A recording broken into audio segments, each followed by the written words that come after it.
Hi Foundation students.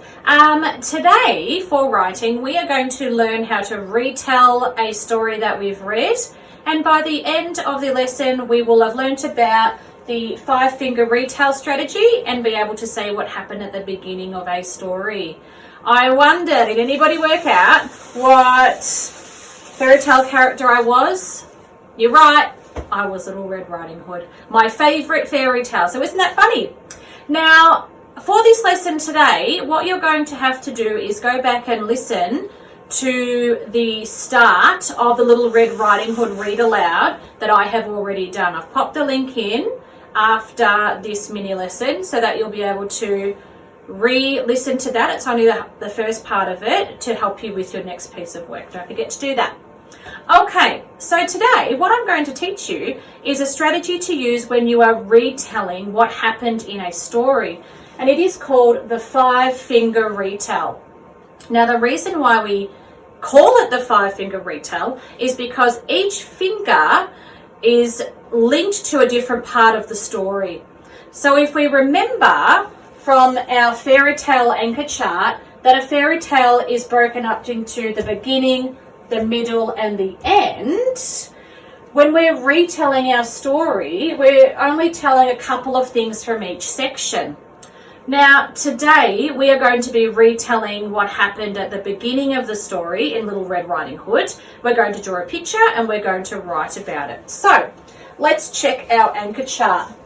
We've got our characters on this finger, the setting, so where it took place, the problem, the events, so what happened to solve that problem, and then the ending.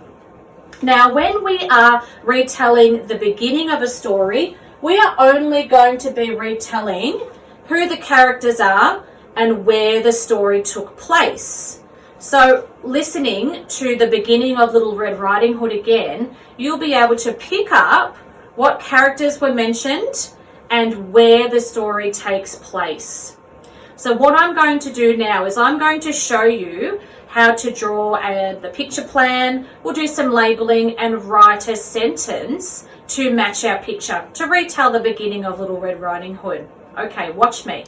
Okay, your task today, once you've listened to the beginning of Little Red Riding Hood again, is to draw a picture and write what happened at the beginning of the story.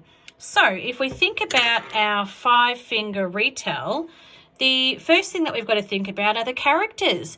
Who was mentioned in the story as a character? Now, I remember that we heard about Little Red Riding Hood. We heard about the big bad wolf. We heard about Mum, and we've heard about poor Granny who's not feeling very well, and that's why she's got a sad face. So the first thing that I did was drew my characters.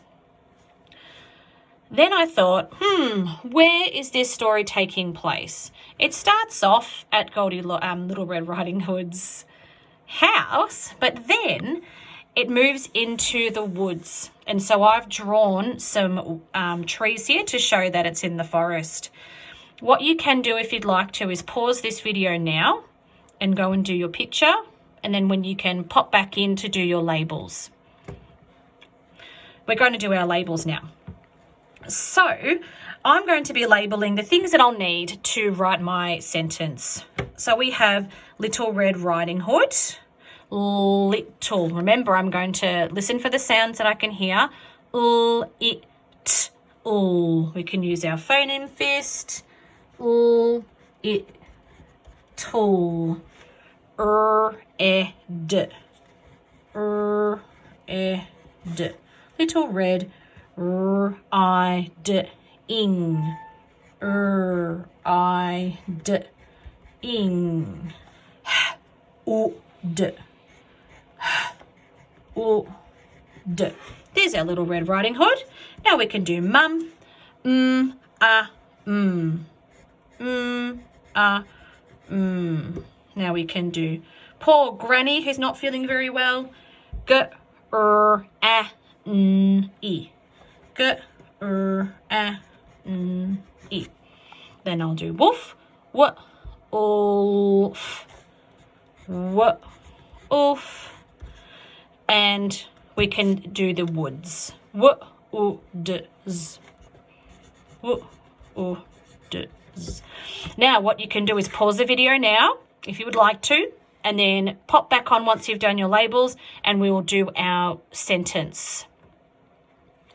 Okay, now we're going to be doing our sentence here to retell what happened in the story. First, you're going to say it out loud.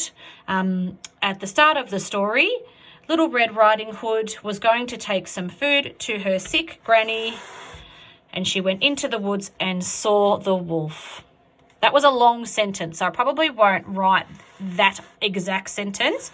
But what I will do is say my sentence and draw a dot to show where I'm going to write each word.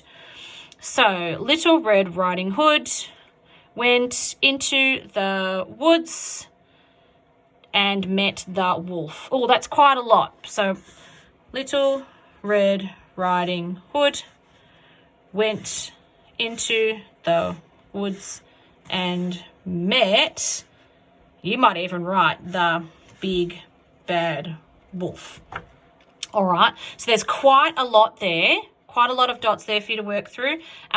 You might even only write a couple of words, and that's okay, but I'm just modeling what you could do, okay? Now, I'm just about finished my sentence here. I'm going to read it back before I do my last word. Little Red Riding Hood went into the woods and met the big bad wolf. Now, I remember that I used wolf as a label here, so I'm going to be able to copy it across. The big bad wolf, and it's the end of a sentence, so I need a full stop. And we've been learning about punctuation last week, so you might even add an exclamation mark if you like. All right, so there's the finished product. We've seen the picture plan, some labels, our dots, and then the sentence. It's your turn to have a try, and remember you can work through the video by pausing and coming back to each part so you don't miss out on anything. All right, have a go. Good luck.